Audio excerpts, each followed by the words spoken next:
Para los que acaban de sintonizar esta noticia, desde hace un tiempo se ha intensificado el desabastecimiento en Venezuela. La gente tiene que hacer fila durante horas para conseguir leche, pero en polvo porque la otra no se consigue. Hay escasez de mantequilla, queso y también de carne de res, pollo, harina, azúcar, aceite, arroz, café, papel higiénico, pañales, detergente, cloro y champú. Mejor dicho, hacen falta productos básicos para la vida cotidiana. La pregunta es, ¿por qué? Algunos se refieren a los intentos de sabotaje por parte de los opositores. Otros culpan a Maduro como un líder mucho menos carismático y capaz que Hugo Chávez. Y como estas hay muchas explicaciones. La caída del precio del petróleo, por ejemplo, es una noticia particularmente mala para Venezuela. Sin embargo, el verdadero problema, el estructural, es que Venezuela implementó una serie de medidas económicas y aunque estaban inspiradas en buenas intenciones, el tiro está saliendo por la culata. Pero antes de hablar de medidas económicas, pongámonos en contexto. Cuando los expertos dicen que la economía venezolana está fallando, la idea de fondo es que Venezuela, en lugar de economizar recursos, los desperdicia. Así de puntual es el problema. Pero, ojo, desperdicio no solo es botar agua o dejar la luz prendida. Desperdicio es usar los recursos en vano, cualesquiera que esos recursos sean. Tiempo, espacio, talento humano, conocimiento, no importa. El punto es que Venezuela, el país con la mayor reserva petrolera del mundo, está sufriendo de desabastecimiento porque hay 30 millones de personas que no logran coordinarse para ofrecer bienes y servicios, al menos no de forma eficiente. Entonces, si en efecto esto es lo que está pasando, busquemos la evidencia. Un buen lugar para comenzar es PDVSA, que es como Ecopetrol, pero en Venezuela.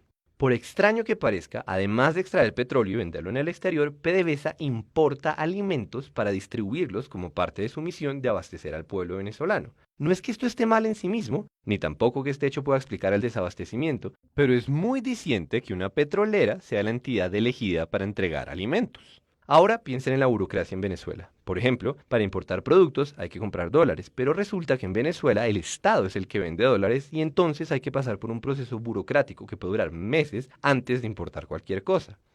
Por otra parte, las empresas nacionalizadas en este momento no producen ni una cuarta parte de lo que producían antes y en cambio se pasan su tiempo llenando formularios, solicitudes, informes y todo tipo de papeleo para poder hacer su trabajo. Para colmo, se han perdido toneladas de alimentos que se pudrieron en almacenes porque nadie los llevó a su punto de entrega. Eso sin mencionar la corrupción que se come en los recursos del país y las fallas de coordinación que hacen que todo sea más lento. Y lo más grave es que este fenómeno se alimenta a sí mismo.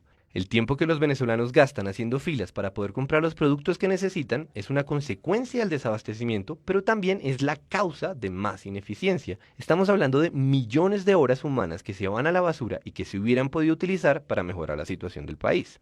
Otra fuente de desperdicios es el esfuerzo que gasta el gobierno venezolano vigilando que nadie compre más de la cuenta o que no vendan en mercados negros. Claro, como no hay comida suficiente, muchas personas compran todo lo que se puedan llevar, pero eso solo intensifica el problema del desabastecimiento. Entonces, el Estado decidió implementar controles para identificar a los compradores y evitar que acaparen muchos productos. En algunas zonas del país se llegó al extremo de usar tecnología biométrica para realizar estos controles. Esos son algunos ejemplos. La pregunta es, ¿por qué está pasando todo esto? Y aquí es que entra la carreta teórica.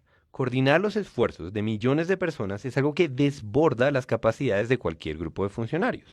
La mayoría de los gobiernos no se ponen el trabajo de decidir cómo se deben utilizar los millones de recursos que tiene un país, literalmente millones. Lo que hacen es establecer las reglas del juego. En la práctica, no centralizar la economía implica coger un problema descomunalmente grande y romperlo en muchos pedazos. En lugar de que alguien pregunte ¿qué debe hacer el país?, todos los ciudadanos se preguntan ¿qué voy a hacer yo? ¿Qué compro? ¿Qué vendo? ¿En dónde trabajo? Y la suma de estas decisiones individuales determina el rumbo de la economía. Pero, y este es un gran pero, para que esta estrategia funcione, la gente necesita comunicar información constantemente. Información del tipo, alguien debería llevar este pescado a la ciudad, o yo traigo madera, y también preste para acá que yo arreglo barcos. La clave del mercado como mecanismo para economizar recursos está en que son los precios los que informan a la gente de lo que está pasando. Pérdidas y ganancias, en un sentido puramente económico, son indicadores de eficiencia o de ineficiencia. Entonces, sin pedirle permiso a ninguna autoridad centralizada, cada individuo toma sus propias decisiones. Esas decisiones afectan los precios y los precios comunican esa nueva información para que otras personas puedan tomar otras decisiones. Y así, una y otra vez. El resultado global es que millones de personas trabajan, más o menos, de forma coordinada. Dicho todo eso, volvamos a Venezuela.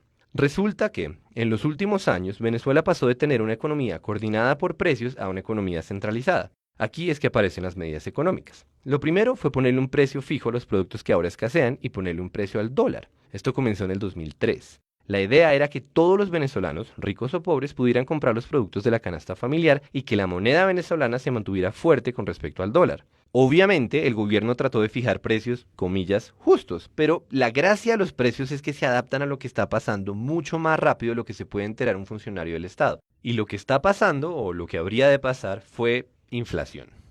Poco después de regular los precios, el gobierno venezolano invirtió enormes cantidades de dinero en políticas sociales, y esto generó un desbalance gigantesco en las cuentas. Por supuesto, el problema no son las políticas sociales, sino el desbalance. Básicamente, la plata que entraba por impuestos y ventas de petróleo no era suficiente para cubrir los gastos. La única alternativa para mantener ese modelo era imprimir más dinero, algo que los gobiernos hacen con cierta frecuencia. Sin embargo, cuando la cantidad de dinero en circulación aumenta y el número de bienes y servicios sigue siendo el mismo, se produce la famosa inflación. Los precios suben para ajustarse a la nueva realidad. La nueva realidad siendo, hay más billetes, pero sigue habiendo la misma cantidad de leche. Pero, como estaban controlados, en lugar de subir, los precios se convirtieron en cifras absurdas.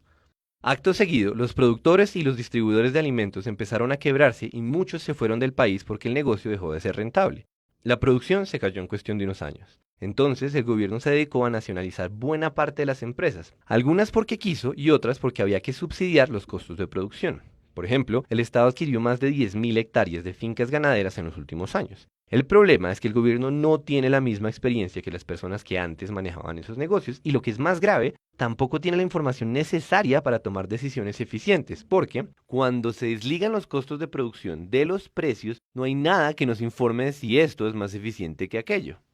Básicamente el país comienza a navegar a ciegas. Todo se hace con burocracia, con indicadores, con instrucciones centralizadas que llegan demasiado tarde. Ahí tenemos una buena parte de la explicación. La otra parte, o por lo menos otra muy grande, fue la caída de las importaciones. Ya dijimos que el dólar tiene un precio artificial en Venezuela. Pues bien, como solo el Estado vende a ese precio, conseguir dólares se volvió la titánica burocracia que mencionamos al principio. El gobierno debe elegir a quién se los da y con qué propósito, porque a ese precio no le alcanzan para todos. Y como si fuera poca cosa determinar cuál es la mejor manera de gastar esos dólares, o sea, el clásico problema de tener una economía centralizada, además, el gobierno debe partir de la desconfianza porque existen demasiados incentivos para la corrupción. Está el mercado negro, que también es una consecuencia de regular los precios. Piensen que todo aquel que logra comprarle al Estado un dólar o un pollo puede revender esas cosas, pero mucho más caras. Y por otro lado está la dificultad de controlar que nadie se robe los recursos públicos. Para que se hagan una idea de la dimensión de este problema, el gobierno reconoció que se han perdido al menos 25.000 millones de dólares por culpa de la corrupción. Entonces, ni modo, ahora Venezuela debe invertir una enorme cantidad de recursos para asegurarse de que otros recursos, como los dólares, se usen de forma adecuada. Eso implica supervisar las importaciones, vigilar los procesos de producción y controlar el comportamiento de los ciudadanos. El resultado, más desperdicio y más ineficiencia. Y con esto volvemos a la idea inicial. Como habrán notado, esta historia tiene una moraleja bastante reciclada a estas alturas del siglo XXI, y es que debemos distinguir entre los ideales que inspiran una serie de medidas económicas y las consecuencias de esas medidas, por ejemplo, el desabastecimiento. Después de todo, no son los ideales los que nos dan de comer, sino el modo en que usamos los recursos que tenemos.